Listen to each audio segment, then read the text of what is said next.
Дом. Жилище Чучуны оказалось довольно уютным. Как в бабушкиной чоре, чтобы спать тепло и мягко, на плотный слой лапника были постелены шкуры. Только не оленьи, а медвежьи, волчьи и лисьи. Посередине расщелины горел костер. И когда за стенами их берлоги хрустели крепкие морозы, сидеть возле огня было очень хорошо. Весело трещали полежки, стайкой взлетали горячие искры, воздушные дочери духа огня, шкварчало и капало жиром давеча добытое Чучуной мясо. Время прорастало сосновым побегом из семечка и убегало быстрой белкой во всю прыть. Рана Гирке заживала. Еще немного, и олень сможет идти. Но где теперь искать охотников? Расщелина Чучуны находилась глубоко в горах, там, где Кындыкан никогда прежде не бывала. Иногда великан уходил в лес, и девочка оставалась одна. Она выходила из жилища, озиралась по сторонам, но не находила ни одной знакомой тропы. Зато Кокко разведал их все. Днями напролет он шнырял по лесу, разнюхивал мышиные норы, охотился на зазевавшихся грызунов, но к вечеру всегда возвращался. Забирался Кындыкан под кафтан, тыкался черным носиком в ее ладошку. «Мы с тобой оба потерялись», — говорила Кындыкан, поглаживая белую спинку горностая.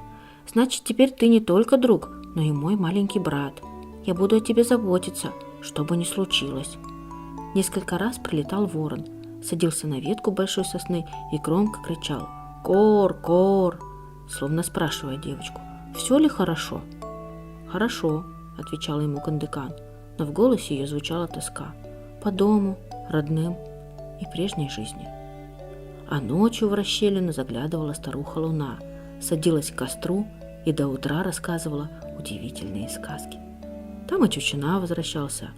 «Эй!» — гордо выкладывал он на пол расщелины то тушу горного барана, то охапку растолстевших по зиме зайцев.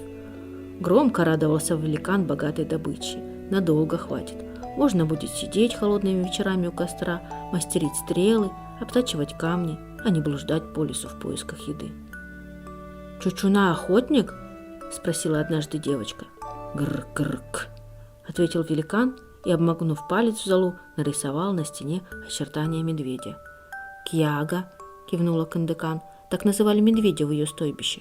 Вслед за медведем на бугристой серой стене появился лось.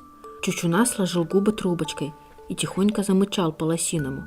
Затем хихикнул, и в расщелине будто малышки-пуночки вспорхнули. Махнула хвостом нерпа. Пробежали, преследуя своим добычу, волки.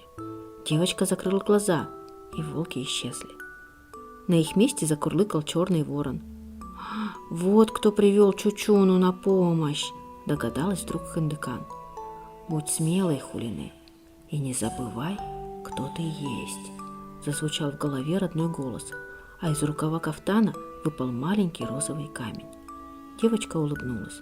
Значит, вот какого охотника небо отправило им. Она взяла уголек, и по стене, позвякивая колокольчиками, разбрелось оленье стадо. Верхом проскакали охотники в стойбище, где, как ягоды морожки, рассыпались маленькие уютные чурами. «Дом», — проговорила Кындыкан. Воспоминания о бабушке, брате, родном стойбище нахлынули волной, потекли по щекам слезами. «Ты же охотник! Мы должны вернуться в стойбище, прогнать волка и разбудить Упэ. Помоги нам, пожалуйста!» Чучуна глядел на рисунок во все глаза, беззвучно шевелил губами, водил по нарисованному стойбищем пальцем, затем резко замотал головой и отвернулся к стрелам. «Тогда я пойду одна», — заявила Кындыкан и направилась к выходу. Гирке, дремавший у стены, встрепенулся и подошел к хозяйке. Кока тоже бросил недоеденное мясо, шмыгнул следом. «Я обещала Упэ, она меня ждет, понимаешь?» «У-у-у!» Великан отодвинул рукой ветки, закрывшие вход, показал пальцем на снежные шапки деревьев и снова покачал головой. «У-чу!» Снаружи повеяло холодом. Колючий ветер забрался под легкий осенний кафтан, и Кындыкан вздрогнула. «Все равно пойду!» — сжала маленькие кулачки и нахмурила брови Кындыкан. «У!» — вздохнул Чучуна, поднялся и загородил собой проход. «Хэнде! Рге! Гурк! Эй!» — пробасил он и двинулся вглубь расщелины. Девочка удивленно смотрела ему вслед. Через мгновение Чучуна вышел со шкурой росомахи в руках. «Ке! «Ке!»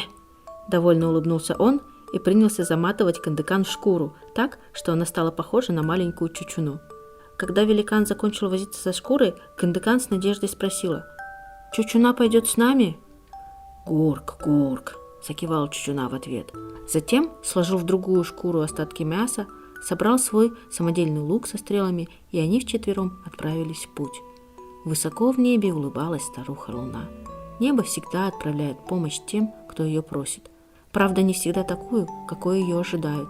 Иногда охотникам, что так долго искали, может оказаться чучуна, дикий великан из страшных сказок, в волчьей шкуре, но с большим добрым сердцем.